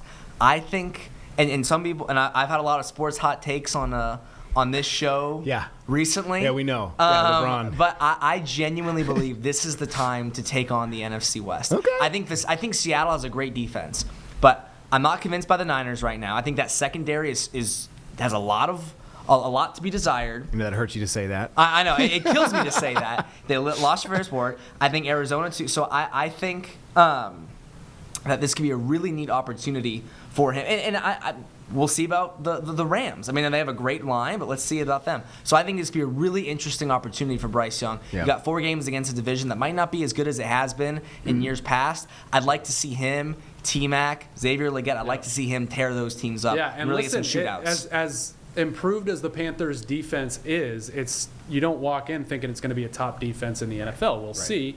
Right. Coach Ujero Avero is very well respected. He hasn't had a lot to work with the last couple of years. Can he take a group that looks okay and make them a plus group? Right. But offense is where the strength of this team should lie this year, with the offensive line being revamped last year, Xavier Legette being drafted last year. Yeah. They double up with another first-round receiver in Tetairoa McMillan this year. They bring in Rico Dowdle. 2,000-yard rushers. That's crazy. Both in the backfield. They draft another running back in Trevor Etienne, which, by the way, another mini storyline. Trevor Etienne against Travis Etienne. Week 1. Assuming he stays there. I've seen some rumors that he might go to the Bears. We'll see. Which I don't understand totally. Look at the NFL insider over here. There could be a lot of, listen, there have been some dark times at Bank of America Stadium in the last few years. And a lot of times, until the back half of last year, it was like, this team can't even score and make it entertaining, like most weeks. Yeah. But they ought to be able to this year, and they're going to rely on their offense to win them games rather than their defense. And look no further than Week 18 last year against Atlanta in that shootout at Mercedes-Benz Stadium. They won it with offense. Yeah. All right, man. Anything else that we're missing? Any storylines? Oh, geez, let me see. I know we didn't get in the preseason. I don't know if we want to. Well, we did not. Do we want to? I have that. We can do that on WCNC plus, right? Right. So, 3 preseason games. Thank God, not 4 anymore. Yeah. Take it to 2, Roger. That's fine. Yeah, right. Cleveland to open it Friday, August 8th, at Houston the 16th. And the Panthers always seem to host the Steelers in that final preseason game. They Interesting. Some of it's about relationships and hey, we like to work with. And I believe the Cleveland game, there will be joint practices preceding it with that the makes Browns, sense. I believe. And that's something you're seeing more and more in the NFL now, and I love those. What a waste of time. You get more out of those joint practices than you do out of the games that follow them most of the time. So does that mean Shedeur Sanders will be in the Carolinas? That's a great point. And honestly, like, there was a report out of Cleveland that I'm not surprised by this week when a reporter was asked point blank, Dylan Gabriel or Shedeur Sanders, who looked better, and he was like, it's not even close. It's Shedeur Sanders throwing the football. Right. Now it's against air. Right. And there's no pads on. You got to like that's where it starts. He's going to have right? every chance to start. Yeah. I think. You know, and he should. Joe Flacco will probably start the season off, and then I think Shedeur Sanders will have, and Dylan Gabriel will have a chance. Yeah. So that'll be an interesting one. That will be. That's a great. And the other interesting storyline this year. Dave Canales, a rookie head coach last year, came in and with a quarterback in Bryce Young that really hadn't done much his rookie year, decided not to play him a whole lot in the preseason. And it was a huge hot button issue in Charlotte. And he got out there a few times in Buffalo, looked good, looked crisp, done, okay, he's good. And then he goes out there and tanks the first 2 weeks of the season. So it'll be very interesting, despite the close Bryce Young had to his season this year. That's going to be one of the first questions at training camp, if not before, is Bryce going to play in the preseason? Okay. And I think maybe he will, they're going to have the joint practices. We're going to see a lot out of that. But is he going to play in that second preseason game at Houston, that third one at home against Pittsburgh? But I think he'll probably end up playing more this preseason. Man, a lot of stuff to keep track of. 3 months Appreciate away Nick till Carboni. football. That's why I'm honestly that first preseason game. Let's start now. You know what? I'm not a huge fan of preseason, but if it means football's coming back, I can start getting ready. I'm Nick, getting withdrawals. I know you've been following the PGA Championship. You'll be there for the first rounds tomorrow. So appreciate you coming in, WCNC Plus, man. I know you still got a ton of other things to do. I did want to ask you about Quail Hollow Club. It looks like it's going to be an amazing tournament. Any thoughts on who we should be looking out for this week? I mean, this is a long course that plays to guys who can drive the ball. Rory. So Rory is the best driver of the golf ball on the planet. Yeah. Everybody at Quail Hollow, including other players, have known that. And, Rory's always had a strut at Quail Hollow Club. He's won there 4 times. He's the most successful golfer at that venue. It looks even lighter right now because he's coming off that Masters championship. Now here he is in the next major. He hadn't won a major in 11 years before last month, and now you get the feeling he is primed and poised to get another couple. But, you can't count out. I think this Sunday, you're going to look at the leaderboard and go, I know that guy, that guy's won before, that guy. It is going to be a really good Sunday leaderboard. Xander Schauffele won the PGA Championship last year, and that was after a performance at Quail Hollow where he lost the lead on Sunday to Rory. That's right. And everybody's thinking it's going to go one of 2 ways for Xander. Yeah. He's either going to kind of disappear from some of these majors, or he's going to go win one, and he went and won a couple, including the PGA Championship. You've got the live aspect at a major that you don't have at the PGA tournaments right now. So Bryson DeChambeau, who won the U.S. Open last year in North Carolina, a lot different. You'd be surprised how different the courses are from here to Pinehurst. Pinehurst, totally different ball game, set up for U.S. Open, totally different hazards and ways to penalize you. But he's gonna enjoy hitting the ball long at Quail Hollow too. And it rained a lot Monday and Tuesday. Brad said it didn't rain there today. I wasn't at the course today, but it seemed dry. That's good. It's going to dry out. They know what to do with the greens. They've got technology that can help bring the moisture out of it as well. Okay. Keith Wood, the director of Green and Grounds, does a great job. That place is going to look so good from that blimp shot. Yeah. It's going to blow people's minds that aren't familiar with it. Yeah. It's a world-class venue. We'll see. Yeah, Justin Thomas, he's playing great golf too right now. He won the PGA Championship here in 2017. The final number was -8 for him.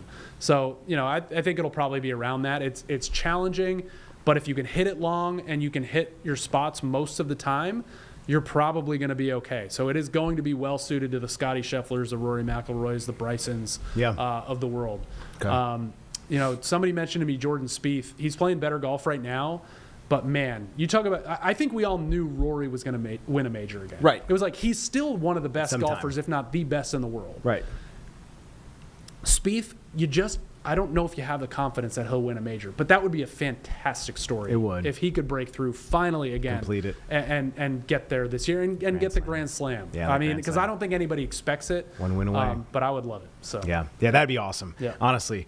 Either that or potentially Rory. So, all right, man, I know you got so much else to do. We really appreciate you getting all those storylines and coming in on WCNC Plus to tell our viewers about the Panthers and what they could do next year. Nick, have a great time the rest of the week at PGA, man, and we'll see you out there. Yep, appreciate your thanks, time. All right, guys, we have been discussing here on WCNC, including some of the budget things that Mecklenburg County is going through. They're also trying to fulfill a CMS request to boost funding for teacher pay. They were talking a little bit about the budget earlier today. I think Ms. Diorio was giving her proposed budget on the upcoming fiscal year a little bit earlier today, Dina Diorio. So we'll get to her and the budget as it stands, what they're trying to propose for the next fiscal year. It's a challenging year for Mecklenburg County. Revenue growth is limited, costs are escalating, and we have a structural deficit from the FY25 budget. You asked me to make difficult decisions, and I have done just that. My fiscal year 2026 budget recommendations first involve cuts across nearly every county department. To balance this year's budget, county departments had to reduce, pause, or altogether cut programs as well as planned expansions and improvements. And while county directors deliver realignments and budget savings each year, this year was different. After 11 years of reductions and redirections totaling over $200 million, there is little excess in county departments. But in spite of that, department directors did what they always do. They stepped up. So this year, for the first time in that same 11 years, the budget reductions impact some of our nonprofit partners. But those choices are necessary so we can make sure the county maintains its strong financial position, not just this year, but for years to come. But despite those reductions, I want to be clear, there are no layoffs or reductions in force in my recommended budget. The overarching theme of this year's budget recommendation is that of protection and service. This budget's first priority is to protect the more than 6,000 county employees who serve our 1.2 million residents. This budget also protects many essential services for our residents, especially those who are the most vulnerable. The fiscal year 2026 budget is rooted in service to our community while maintaining our financial strength and security. But this isn't a budget of just cuts to the bottom line. I recommend plans for increases and expansions in very specific focus areas. I believe that even in difficult times, the county must find a way to continue to move forward. I will present my budget recommendation for fiscal year 2026 to you and our community. I will give you the highlights of the planned work and initiatives. I will also give you an update on the rolling capital improvement plan for the next cycle. And following my remarks, Adrienne Cox, Management and Budget Director, will follow up with a more detailed overview. It is a time of uncertainty for local governments across the country. We are facing potential and in some respects frightening changes in funding and policy. Modest growth in revenues is projected to continue again in 2026 at a rate slower than expenditures are growing, making tough choices necessary. After years of booming sales tax growth coming out of the pandemic, future sales tax revenues are projected to grow at levels less than 3% per year. That revenue forecast and the uncertainties on the horizon are key reasons that this budget does not rely on the use of county's fund balance for operating expenses. In order to protect the county, I want to make sure that fund balance is available should economic conditions significantly worsen. As part of the new rolling CIP process, we have updated our capital improvement plan to include projects slated to begin between fiscal year 2026 and fiscal year 2030. As part of the annual update, additional capital capacity was identified due to lower than expected borrowing activity and favorable interest rates compared to what was projected. 38 projects expected to cost $215 million were added to the capital plan, as well as an additional $133 million in funding for land acquisition, for a total of $150 million for land purchases over the next 5 years.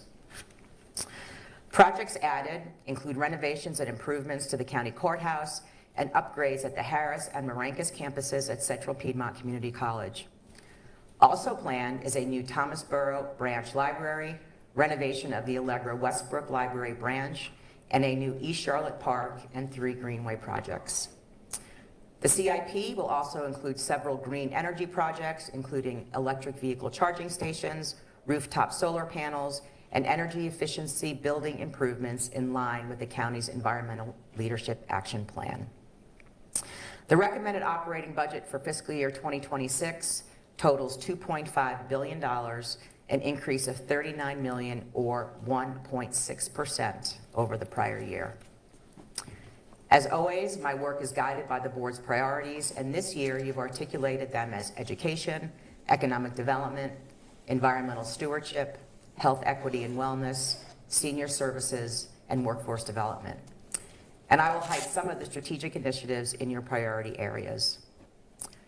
Education has been an ongoing and foundational priority for the board and the residents of Mecklenburg County. We continue our unwavering commitment to Charlotte-Mecklenburg schools. Superintendent Dr. Crystal Hill has charted a new course for CMS and its path to excellence for our students. She has provided transparency, accountability, and commitment to the relationship with the county. I want to thank her for her partnership and the incredible impact she has had on the children of our community. I am recommending full funding of CMS at its requested increase of $28 million. 93% of the increase will be invested in employee compensation. $9.9 million will be used for locally funded salaries to match state increases, as well as the increased cost of benefits. $8.3 million will be used to address below-market salaries and increase compensation relative to years of service. $8.1 million will increase the county's local teacher supplement by an average of 5%. The compensation strategy deployed by CMS has already paid dividends. Attrition rates have declined by over 4% in just 1 year.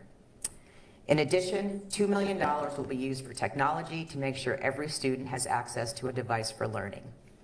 The total county commitment to CMS is $699 million, which is an increase of $38 million. This represents 40% of the county's total general fund budget. Central Piedmont Community College is also a pivotal educational and workforce development partner of the county. Central Piedmont offers programs in 14 career paths and more than 55 professional pathways.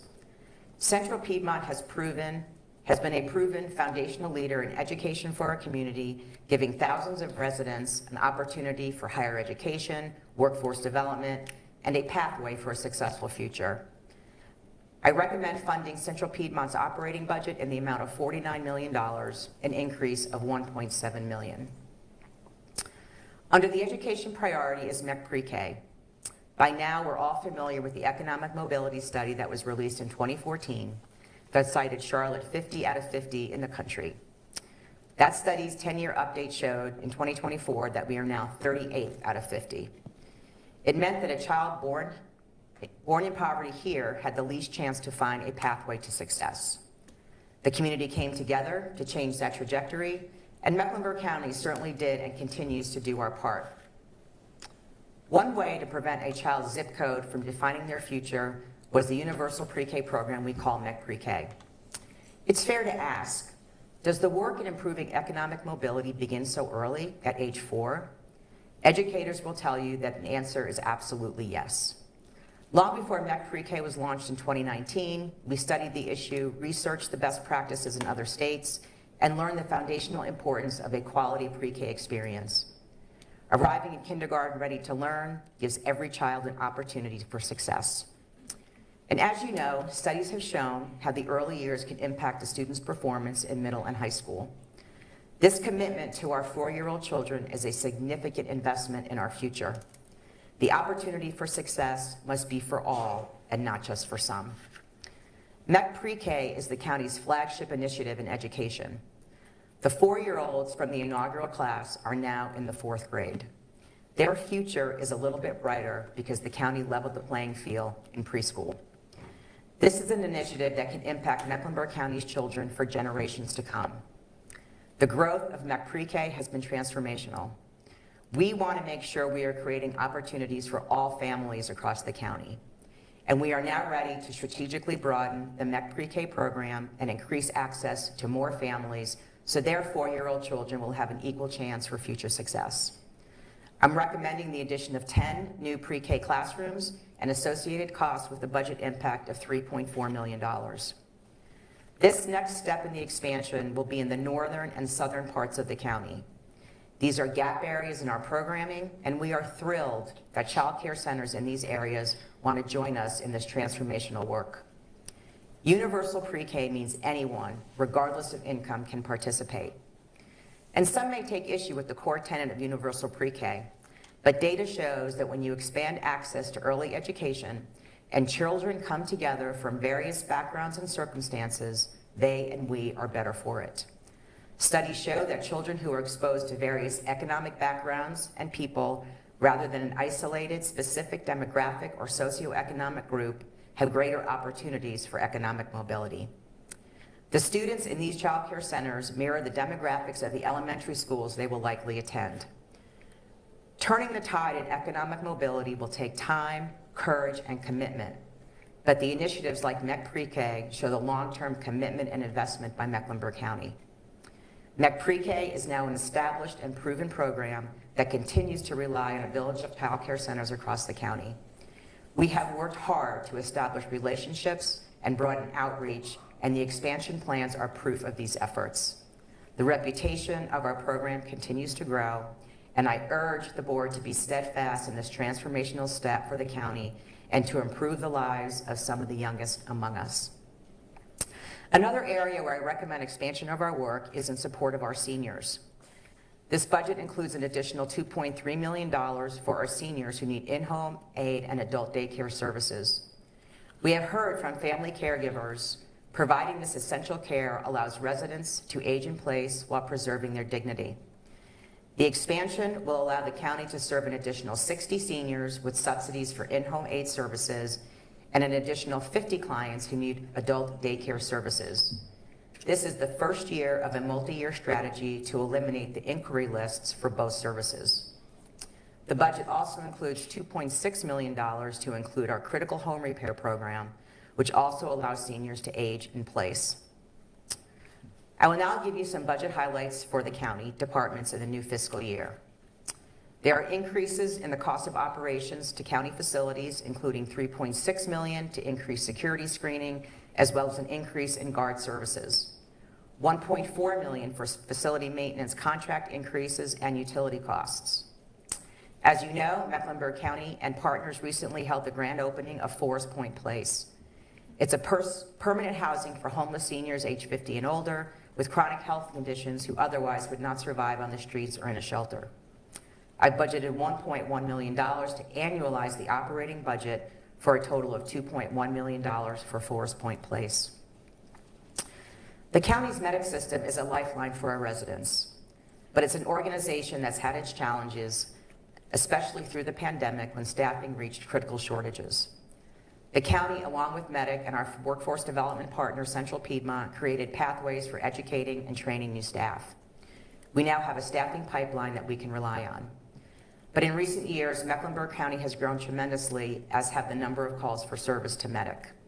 It's time to provide robust support to MEDIC with $7 million commitment for 10 new ambulances, 9 remounted units, and 2 supervisor replacement vehicles. In addition, MEDIC will expand by 78 new positions, including 50 EMTs at a cost of $5.1 million to increase coverage across the county. It's an exciting time for our library system. We recently attended the topping out ceremony for the new main library in Center City, which will open in 2027. To increase services at our library branches, the county will add 15 positions at a cost of $1.3 million. We will also support staffing to plan for the opening of the new main library. The county's most valuable resource is our employees. There are more than 6,000 employees who serve our 1.2 million residents every day. While I continue to look for every opportunity for service improvements and efficiencies across the county, the first priority in my budget consideration will always be our employees. For fiscal year 26, I'm recommending an investment of $38.9 million for our employees. This includes $15.7 million for a 3% across-the-board salary increase for all regular staff, $11.4 million for performance-based pay increases up to 5%, $5.3 million for an increase in medical premiums, $3.3 million for the county's contribution to the local government employees retirement system, $2.6 million for reclassifications and other position adjustments, and $389,000 for law enforcement special separation pay. When I told you that there were difficult decisions in this budget, among the most challenging was to pause, reduce, or eliminate funding to some nonprofit partners. There will be no community service grants awarded in the new fiscal year, which will save the county more than $2 million. As you know, community service grants are one-year awards, and existing grantees and new applicants are not guaranteed funding. While the county does its best, funding nonprofit partners is and should never be an unending cycle. You asked us to dive deep into our work with various nonprofit partners to find defendable reductions, and we have done that for a savings of $6.3 million. Reductions are based on many factors, including performance outcomes, underutilization or underspending of county funding, cost per individual, and department recommendation. I've always maintained that while we can support our partners as best we can, the county should never be a primary funder of an organization's operating budget. The fund balance, or the county's rainy day fund, stands at $563 million, which is $96 million above our policy minimum. It is still well above the amount needed to maintain our AAA bond rating, but we have utilized it through a series of qualifying one-time project needs. But as I mentioned earlier, these are uncertain times for all of us. I am recommending minimal use of fund balance for FY26. The county must be vigilant with its fund balance, as it will protect the county through any challenging periods in the future. For FY26, I'm recommending an appropriation of fund balance of approximately $30 million. This is the lowest appropriation ever during my tenure as county manager. The ability to use fund balance as a funding source will become increasingly difficult as we inch closer to our policy threshold. If we move into a recession, the county will need that fund balance for operations and to minimize a reduction in services and a loss of jobs. But even with the aforementioned cuts, it's not enough to balance this year's budget. We have a budget deficit of almost $29 million for fiscal year 26. And I will note that almost half of that deficit is carryover from last year. When the board approved changes and allocations in the FY25 adopted budget, it resulted in a $14.7 million budget deficit, and we all agreed we would have to rectify that in the FY26 adopted budget, and that time has come. To achieve a balanced budget, I'm recommending a 0.96 cent increase in the property tax rate. For a median home value of $377,000, that would be an increase of $36.19 per year, or $3.02 per month. This will balance the budget while minimizing the impact on services to county residents. As I said earlier, this was not the budget I had hoped for in my last year with Mecklenburg County, but as you know, I've always faced the work that needs to be done, even when it's filled with challenging choices. You asked me to dig deep and make the necessary reductions to the operating budget, and that's what I have delivered to you. The budget is balanced of protecting. The budget is a balance of protecting our employees, protecting some of the youngest and oldest residents, and it is centered in making a difference through service. Mecklenburg County is one of the best places to live in this country. We are consistently cited as one of the top locations for people and companies to relocate. But to build community and to serve our 1.2 million residents take vision, commitment, and courage. As county manager, I've done my best to lead our team to create transformational change. I know I'm leaving Mecklenburg County better than when I took this job, and this budget continues the good work we have done together. I want to thank the board for giving me this opportunity and the collaboration over the years to serve our community. And at this time, I'd like to thank all the team members who have contributed to the fiscal year 2026 budget. Leading that list includes the executive team of Mike Bryant, Leslie Johnson, Derek Ramos, and Anthony Troutman. I also want to thank Budget Director Adrian Cox and his incredible team, Director of the Office of Strategy and Innovation, Michael Griswold, and his amazing team, Chief Financial Officer David Boyd in the Department of Financial Services, Jonette Freeman and the Human Resources Department, the Public Information Department, and the entire cabinet. But most of all, I want to thank the more than 6,000 county employees that serve our residents every day. It has been the honor of my life to be the Mecklenburg County Manager. And now, for the last time, I will turn the podium over to Management and Budget Director Adrian Cox for a more detailed overview. Thank you.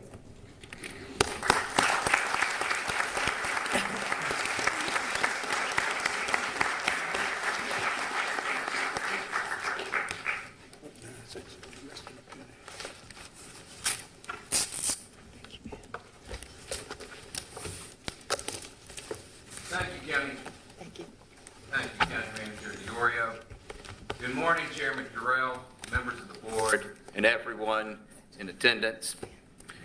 Before I begin my presentation, I would like to also thank my team in the Office of Management and Budget for all their hard work to get us to this point in the budget process, as well as our departments and our executive team. And I'd like to also express my sincere gratitude to County Manager DiOrio for her leadership for me and the county over the years. So thank you, Dina. This presentation will provide some additional information on the manager's fiscal year 2026 recommended budget. Inside the pocket of the recommended budget binder, which the clerks have distributed, you will find a copy of the manager's remarks. I'm going to begin with an overview of our revenues and provide a summary of the major expenses and conclude with some key takeaways and next steps in the process. So beginning with revenues, the manager is recommending a tax rate increase of 0.96 cents. The chart on this slide shows our general fund county dollar growth for the last 4 fiscal years and our estimated growth for fiscal year 2026 without the recommended tax rate increase. Without the recommended rate increase, general fund county dollars are expected to increase by $41 million or 2.9%. County dollars refers to the revenues that the board has complete control over and are largely made up of property tax and undesignated sales tax. For fiscal year 2025, the board appropriated fund balance to close a budget gap and to defer a proposed tax increase. This year, the revenue growth is even lower than in fiscal year 2025.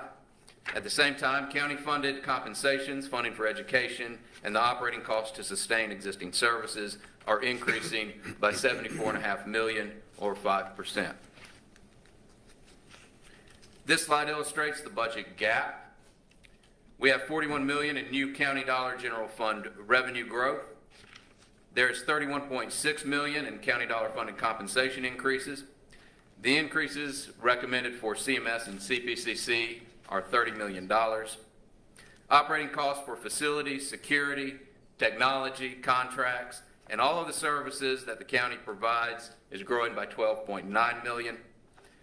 There are $9.3 million for new investments to support our aging population and universal pre-K.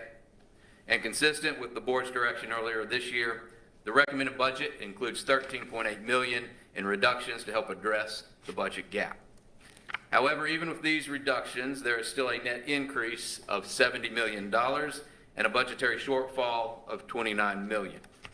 This gap between revenues and expenses requires a 0.96 cent increase.